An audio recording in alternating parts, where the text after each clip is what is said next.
I want to switch gears a little bit for another time. United Community Banks offers customers a wide range of services and products ranging from various checking and saving solutions to its own line of credit cards.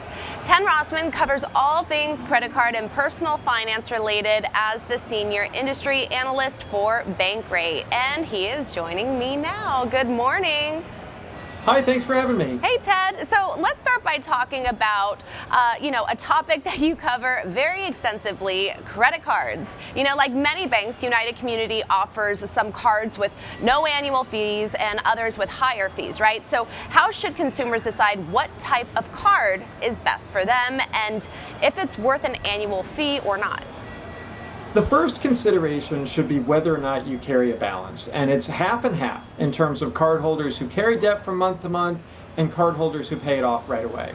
There's a tremendous difference because the average credit card rate right now is a record high 20.79%. So rewards are great, but only if you're able to pay in full and avoid interest. So that would be the first question to ask yourself. Do I pay in full or not? If you carry debt, no shame, a lot of people do. But then you should go with the lowest rate card or maybe even steer clear of credit and stick to cash or debit while you pay off that debt.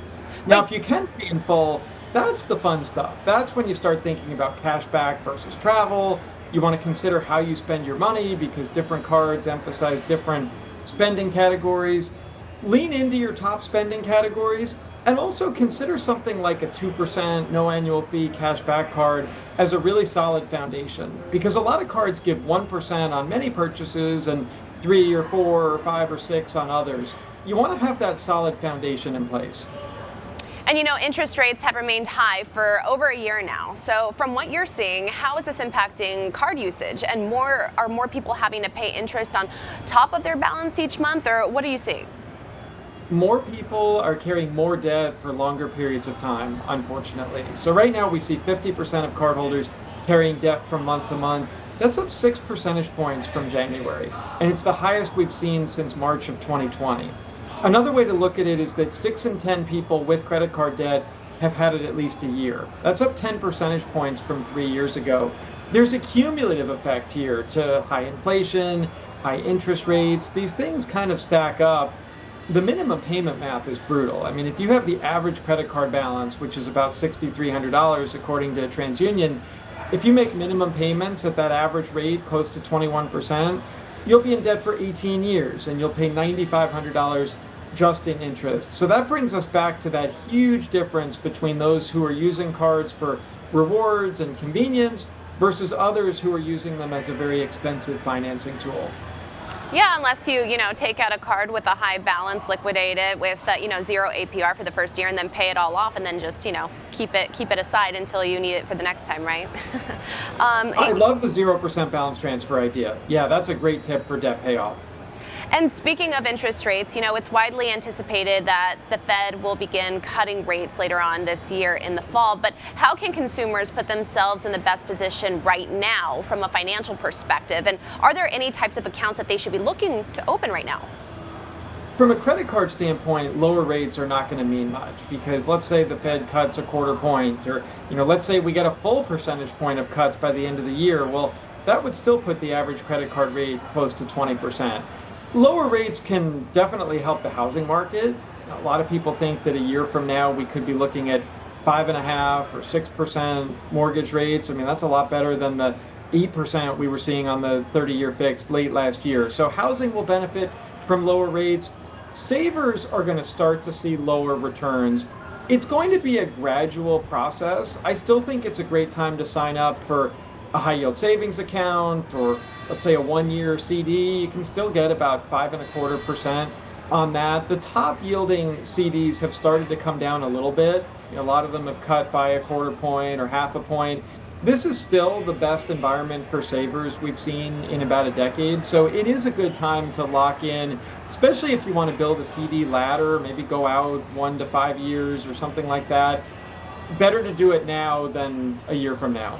Yeah, but something important to note about CDs is that there is a time limit. Like you can't touch that money for a specific amount of time. Is that correct? That's right. Yeah. So you're committing to locking that money up. Maybe it's anywhere from a few months to a few years. This is a great choice for retirees who don't want to take on a lot of investment risk and they do want the safe, solid returns. Everybody needs emergency savings. That's better off, though, in a high yield savings account than a CD because you want to be able to touch that at a moment's notice. CDs are usually breakable with an early withdrawal penalty, but still, it's safer to put your emergency savings in a high yield savings account. Some of those are yielding up to about 5.25% right now.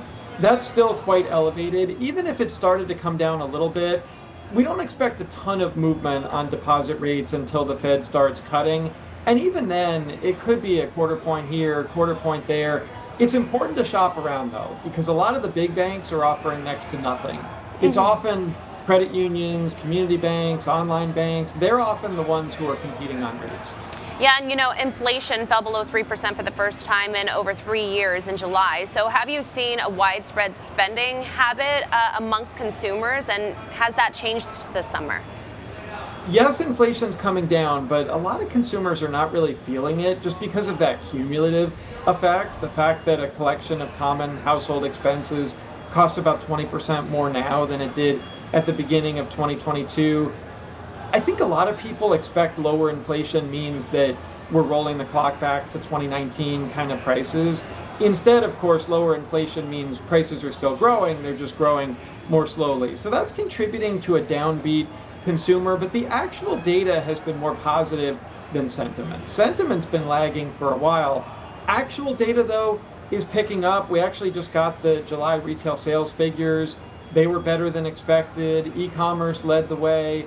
Electronics and appliance stores were in second place, up more than 5% year over year. Spending habits are starting to normalize. Remember during the pandemic, it was all about stuff for your home. Next couple of years were all about travel and dining and concerts and other experiences. We're starting to see things kind of settle out. It's fairly slow growth, but some of these sectors like electronics and appliances are starting to pick up after a couple of really slow years. Some of that's natural product replacement cycles. Like you bought a new phone or computer or TV a few years ago, you might be in the market for a new one. Well, a lot of important takeaways right there, Ted. Thank you so much for joining us on the show. Of course, thank you.